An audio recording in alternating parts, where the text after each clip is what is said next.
Okay, so this is a quick demonstration of some of the ways that we can determine a type of contamination, that there is a contamination on the floor surface affecting the wet results. Now, the water, when we spray it onto the surface, can behave in some strange ways. So the example that we've got here, we've got some perfume on the floor, which is an oil-based contamination, and in just a second, Faye's going to spray some water on the floor, and we will see that the oil displaces the water. So that gives us, as a technician, an indication that there's an oil-based contamination that's really on that floor surface and is doing that. And the one beside it here is to replicate a floor that's been polished and has a residue left behind.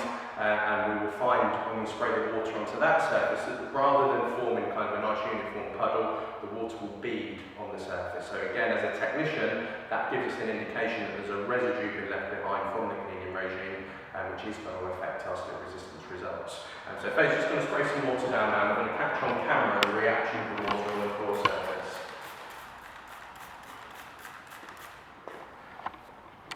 There we go. So we can see the water's formed around the edge of where we put the contamination down. In the centre, which is where the contamination is, there's actually very little water and it's been displaced by the oil-based contamination. Now we're not going to run the slip alert through this one because we have done it in an earlier demonstration, but that just goes to show the effect of an oil-based contamination on that surface that wasn't visible to the eye. So now this one, Faye's going to spray some water down.